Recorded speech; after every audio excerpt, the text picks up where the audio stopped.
Hi everyone, welcome back to my channel Salim's Learning Simplified. Today we are just focusing the topic how to solve pedigree analysis questions from genetics chapter in the most simplest easiest way, like you can solve it in seconds. Could you believe me? Yes, it's possible. Let us get into the questions directly. Here we go. So basically guys, in one individual, a human, there are 23 plus 23, 46 chromosomes. 23 comes from father, 23 comes from mother, and out of this 46, first 44 are meant for general body features and characteristics, and these chromosomes are called autosomes, and the last pair, sometimes it is XX in case of female or XY in case of male, are generally referred as sex chromosomes.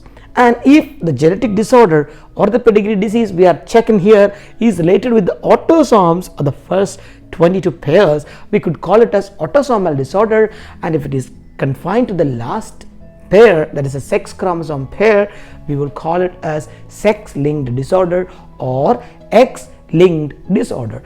Finally, autosomes and sex linked, both the disorders have got two variants, that is dominant or recessive. That means we have four major types of pedigree related diseases.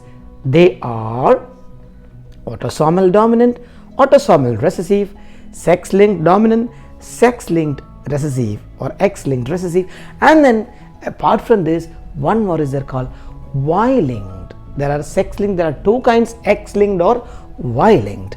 Generally Y linked is very easy to identify and very simple to work with. So let us get into the tips and tricks here.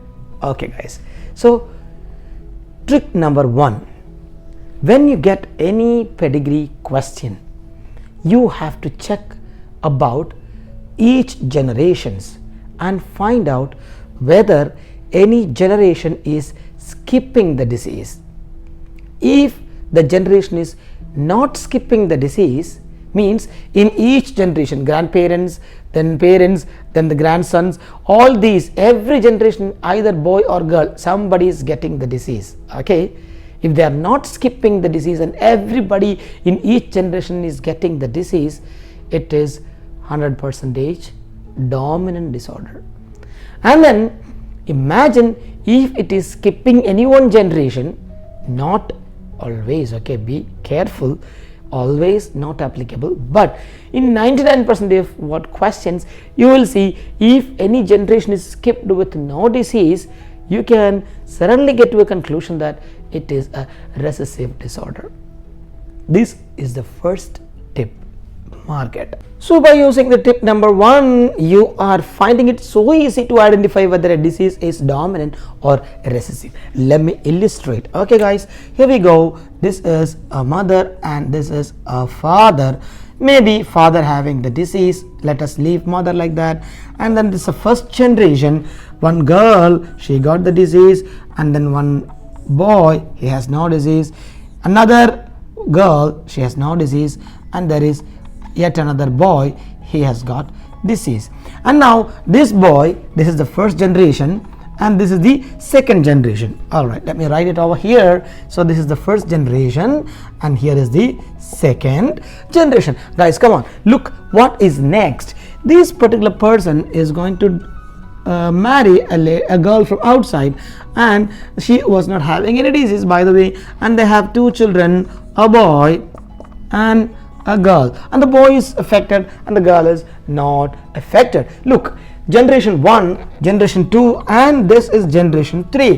Here in 1 we have disease, in 2 we have disease, even in 3 we have disease. So if we find every generation having disease, certainly it's going to be dominant disease. Now our question is whether it is autosomal or sex linked, isn't it?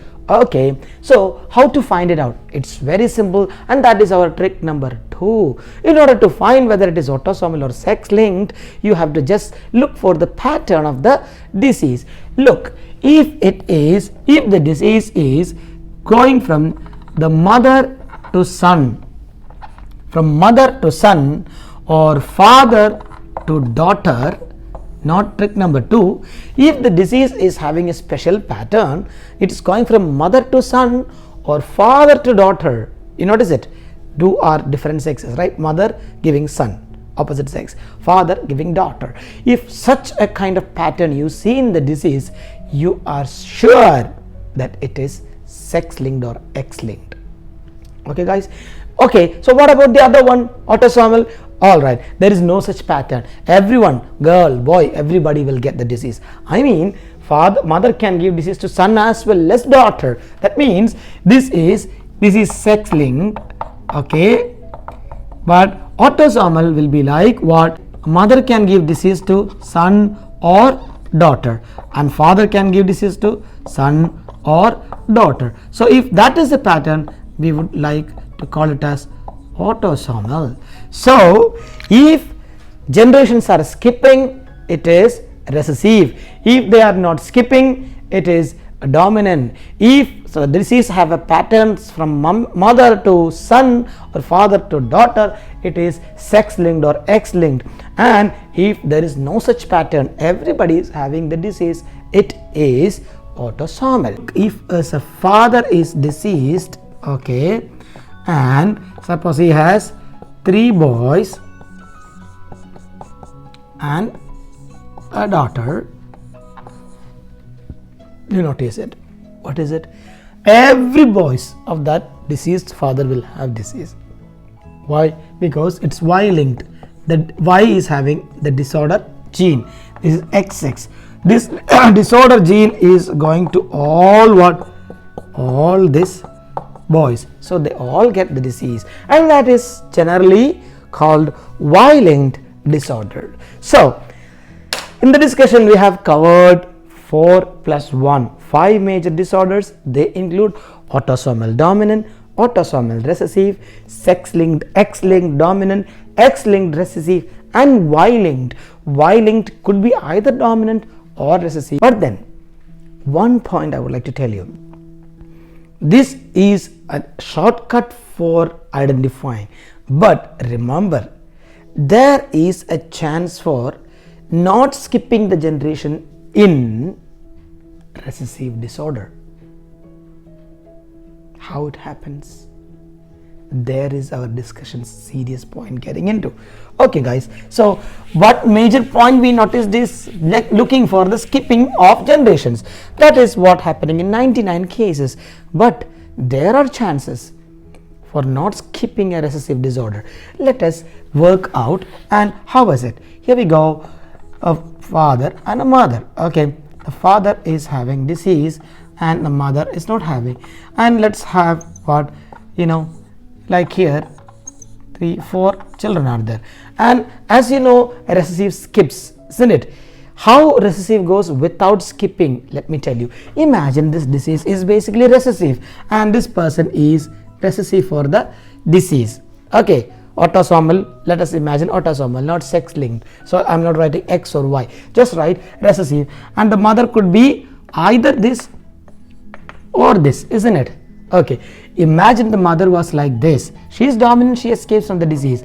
That means she has a small letter A which can join with another small letter A, and that can be available in any of the children, and they can get diseased, but remember that is recessive. Okay, so now you are like a confusion. How to suddenly find it out? Look, by using this questions which I which the techniques and tips I gave you, you can suddenly solve questions. But once you came to a conclusion, tip number 3, the most important tip, the golden rule comes now. What is it? If you have concluded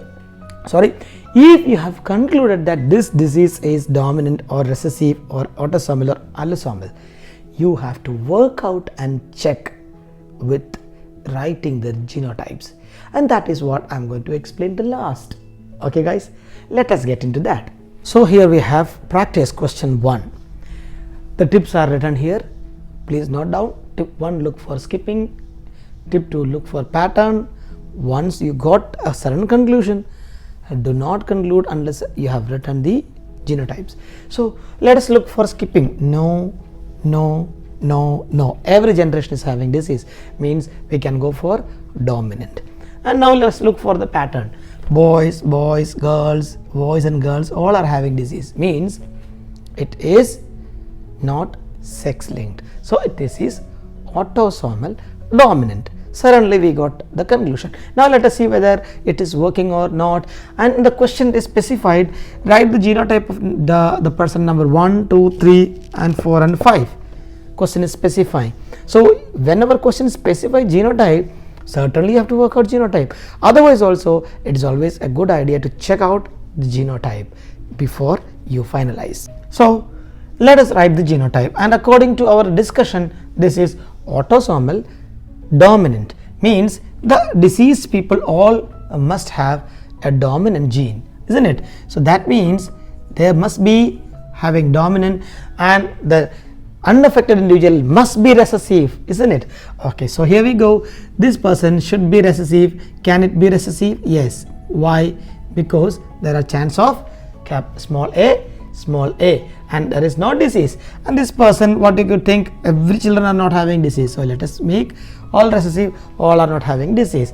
But this person has got disease, and this also might be having the disease. So let us look only for the diseased people who are dominant. Now this person might give, this girl is recessive, and capital A small a baby is made here, right?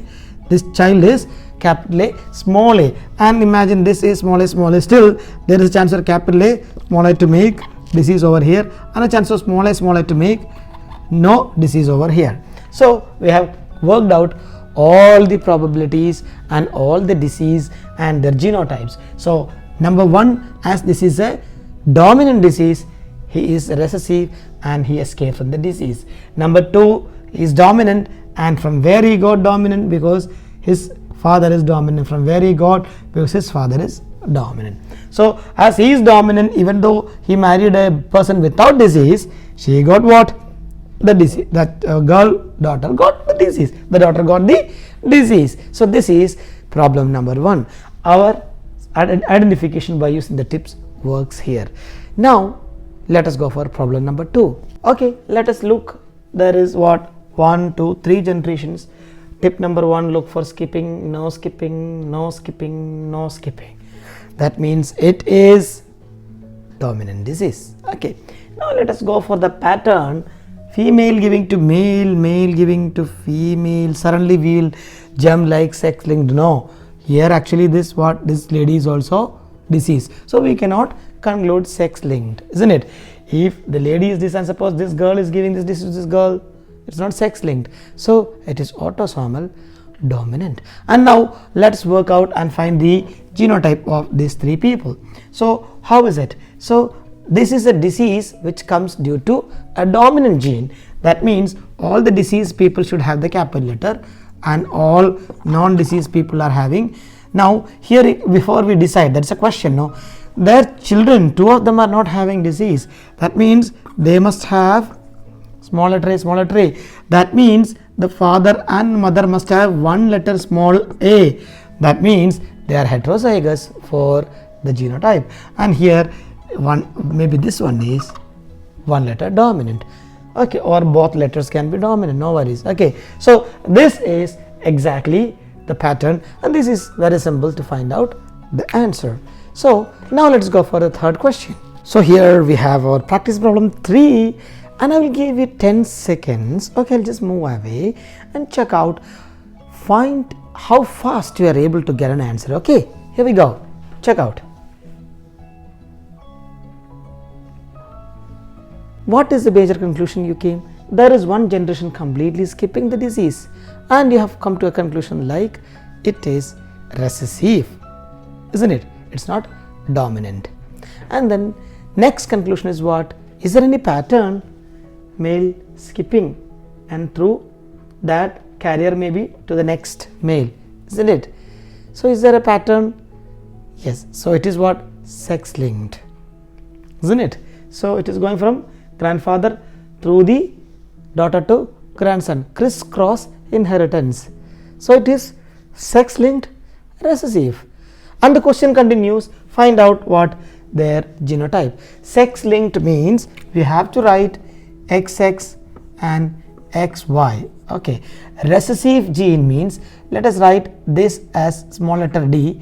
Capital D are dominant gene, small d is recessive gene, so that's why he is having the disease.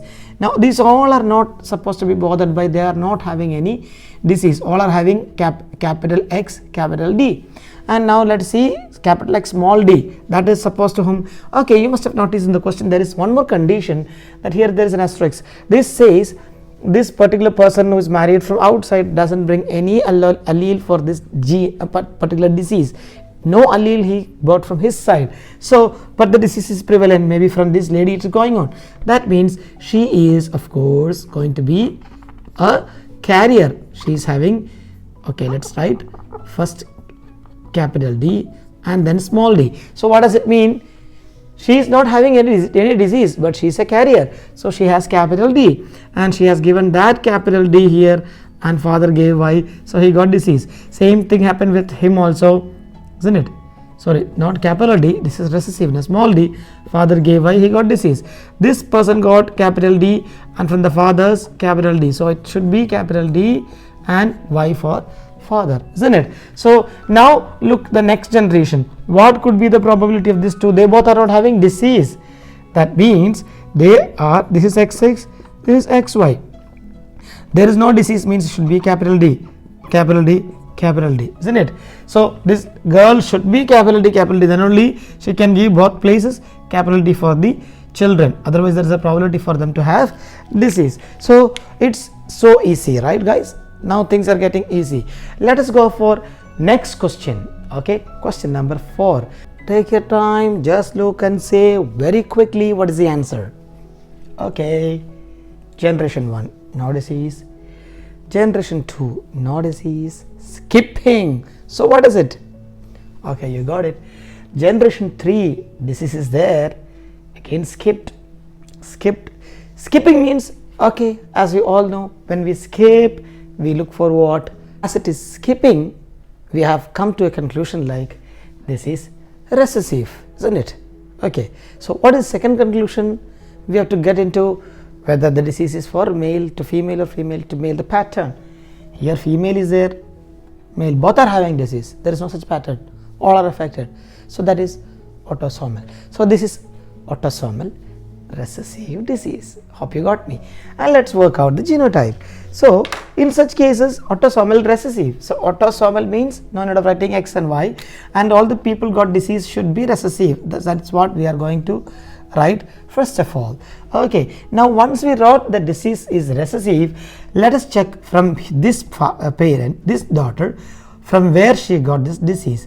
Okay, in order to get two small letter A's, their father and mother must have a small letter A. That means we both are heterozygous. Hope you understand what I mean.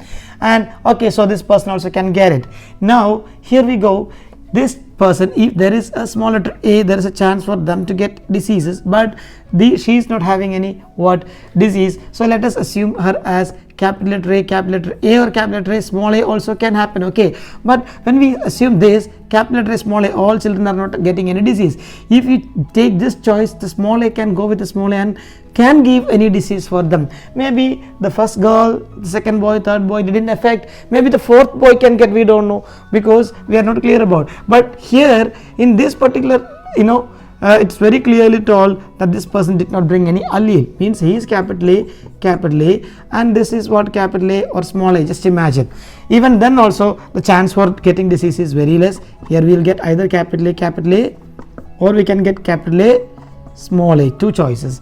And so I think all the numbers we have answered. No, number 1 is there. So from where this capital A came, that is maybe from this person or this person. Okay, let's take this, it is like this, and this person also like this can be either this way also, isn't it? So number 1 can go either this or this. Why we have to keep them dominant? Because if at all both the genes become recessive, the person will get the disease, but there is no recessive gene for them, they all did not get any disease. The only disease people must have the double recessive condition, homozygous.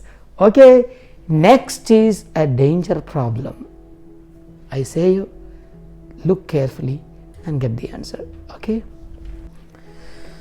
So guys, here is our last question, but the most important question you have to keep an eye on. And why I told this is the most important, because this is how questions are going to cheat us. Carefully look at the question. Look, I have come to a conclusion, sudden conclusion, autosomal dominant from this question. When you look at this question, suddenly you feel like that, isn't it? Here we go. Look, skipping, no skipping, no skipping. So what does it mean? No skipping means what? Okay, you understood. It is dominant. And then you look for what the pattern, the male and female all are having disease. So it is autosomal. That is what we got right. But now look once more. Look once more. No skipping, no skipping, no skipping. Okay, it is surely dominant, isn't it? Now look once more for the pattern. The lady is giving disease to only boys.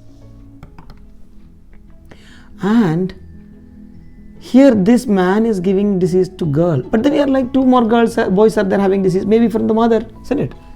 Because this lady is what, already deceased. Imagine she was not deceased, maybe they are not affected. What does it mean? So we are looking our pattern, lady to the boy, mother to son, son to daughter. Yes, there is a pattern inside it. Hope you understand what I mean.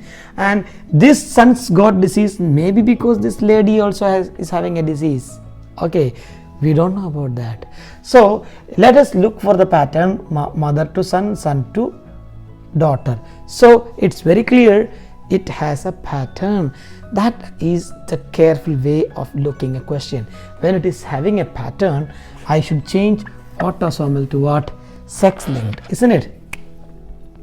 X linked or sex linked. Now, are the disease only for male? No, female is also having. So certainly it is not Y linked, X linked, sure. Now let us work for dominant. Be with me. Tip 3, working with the genotype. Okay, our conclusion is dominant. All right. So this person is deceased and she is X, and this is XY. X, let us put dominant gene for both of her, and recessive, this person cannot have dominant. Why? Because he is not deceased. All right, so Y doesn't have that gene. Now let us go for this generation and let us work out for these two children. This is XY and this is XX, isn't it? Now one thing is very clear, both of them are not having disease, means XY is having small letter what? Recessive gene, and this is having dominant gene. That's, sorry, she is also having recessive gene, isn't it? So if she is having both recessive gene, are you getting it? From where she got the recessive gene? Huh? She must have both recessive gene in order to escape from disease, no? But father gave one X recessive, mother can she give? No. All right, now you are having a thinking, if mother is this way heterozygous, okay, she escaped, no? She got recessive gene. Fine, this much worked. Let us get to next step. What is that? This both are not deceased. Complete genes are small letter D, isn't it? Okay. Now this boy XY, let me take red color. You know it, why? XY. His disease means he must get a dominant gene. Disease means capital D, dominant. Hey, from where this dominant gene came? All are recessive. Ooh, are you getting it? All are recessive. How can he get a dominant gene? Question mark. That means the conclusion that you got, that it is sex linked dominant, is wrong. Then what is going to be? Sex linked recessive. That's the only chance now. Let us work out. So guys, we have to work out why it is recessive, isn't it? Because dominant couldn't work out. Let us go for recessive condition. The disease is because of recessive and it's X linked or sex linked. So let us take this person as, okay, let us write all the letters simply, okay?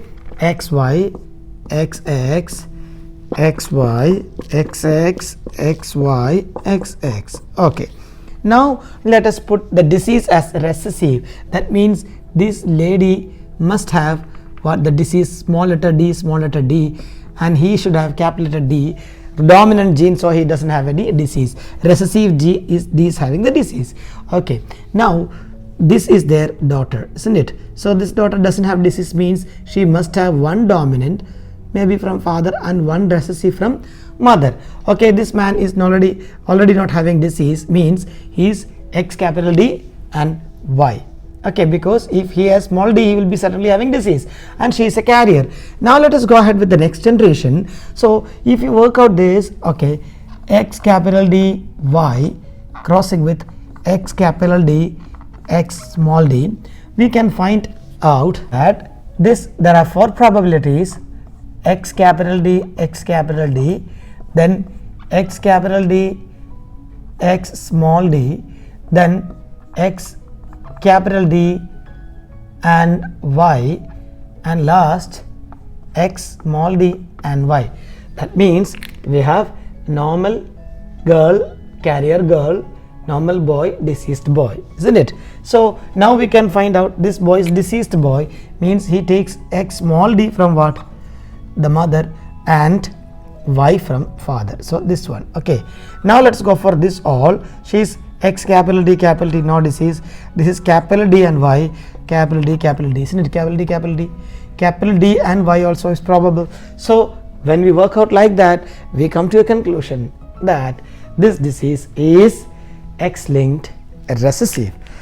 So guys, hope you understood the topic. Still, I repeat, there is no such shortcuts for finding any answer to pedigree. Whatever tips and tricks given here are developed by various people using their years of experience. This may work suddenly. When suddenly looking at a question, you feel like, yes, I could get it. But remember, the assurance, the confirmation of the answer comes only from the tip 3, that is working out the genotype. I suggest you, I appeal to you, unless and until you worked out the genotype, do not come to a conclusion. And that is the reason why I gave this last question, such a question for you to understand the concept in depth. Hope you enjoyed the session, and if your likes and comments are valuable, kindly give it down. And if you have never subscribed my channel, just consider subscribing, and apart from that, near to that there is a bell button, click it. So guys, that's all for today, and see you for the next video. Till then, bye. Thank you.